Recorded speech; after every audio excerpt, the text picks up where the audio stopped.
घमंडी ससुराल की। रमा को शादी के बाद भी पढ़ाई लिखाई का बड़ा ही शौक था। वो टीचर बनना चाहती थी।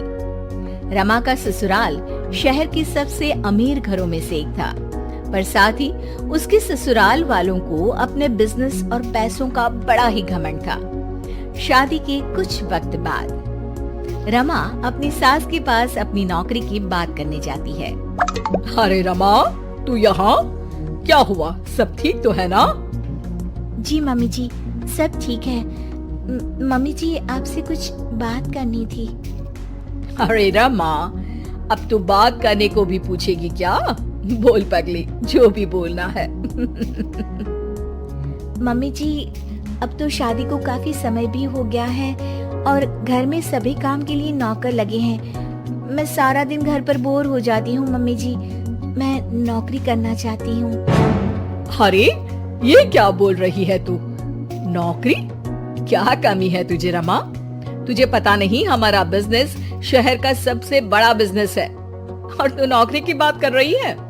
लोग क्या सोचेंगे कि इतना बड़ा बिजनेस, इतना पैसा होने का भी क्या मतलब, जब घर की बहू को भी नौकरी करके खुद का खर्चा उठाना पड़ रहा है। नहीं रमा, तू बिल्कुल नौकरी नहीं करेगी। पर माँ जी, मैं टीचर बनना चाहती हूँ। पागल हो गई है बहू? इतने बड़े बिजनेसमैन की पत्नी और बहू टीचर? देख रमा, तुझे पैसे चाहिए तो मैं तुझे देती हूँ, पर ये नौकरी की बात तू अपने दिमाग से निकाल दे। और जो सारा दिन वो किताबें पढ़ के तू अपना दिमाग खराब कर रही है ना, उसे भी दूर फेंक दे। मम्मी जी, पर समझिए तो। रमा देख, अगर तुझे यही बात करनी है तो चली जा यहाँ से, वरना मैं आज तुझे राहुल से बोल के तेरे मायके वापस भिजवा दूंगी, फिर वहीं गरीबों की जिंदगी में सड़ना। रमा छोटा दिल करके वहाँ से चुपचाप अपने कमरे में वापस चली जाती है। कुछ वक्त बाद रमा का पति राहुल कमरे में आता है। अरे रमा, क्या हुआ? इतना शांत क्यों आज? क्या हुआ? मैडम को शॉपिंग पे जाना है क्या? नहीं जी, बस यूं ही। अरे बोलो भी रमा, तुम्हारा यूं शांत रहना मुझे अच्छा नहीं लगता। रमा पति के सामने नौकरी करने की बात रखते हुए कहती है, सुनिए ना, मैं नौकरी करना चाहती हूँ। मम्मी जी से इस बारे में बात हुई थी, लेकिन उन्होंने साफ इनकार कर दिया, इसलिए मैं आपकी सहमति चाहती हूँ। राहुल रमा की बात सुनकर जोरों से हंस पड़ता है।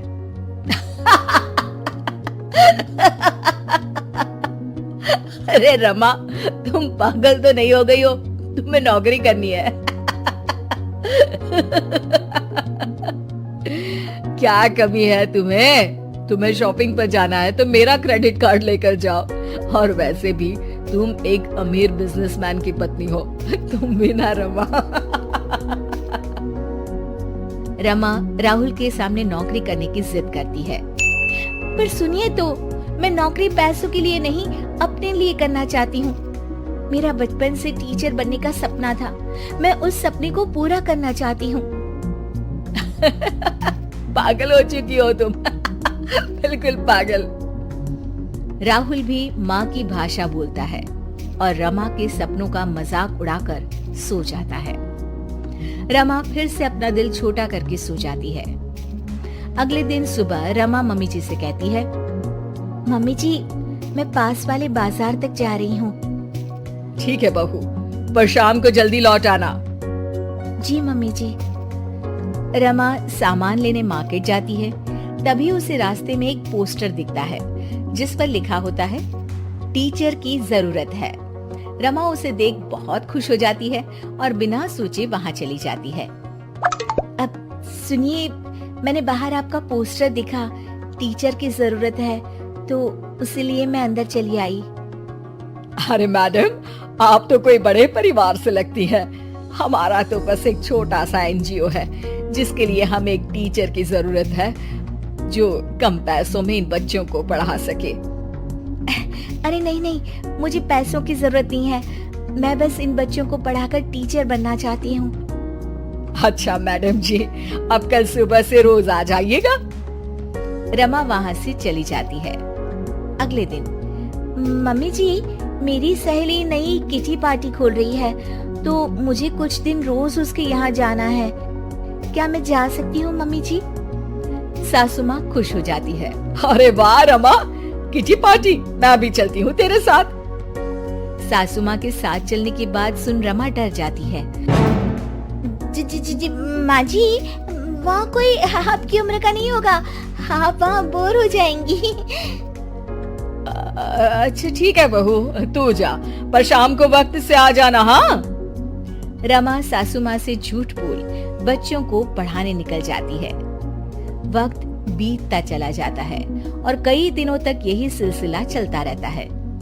एक दिन अचानक, अरे ये रमा के कमरे में कॉपी और पेन, ये तो बच्चों की कॉपी लगती है।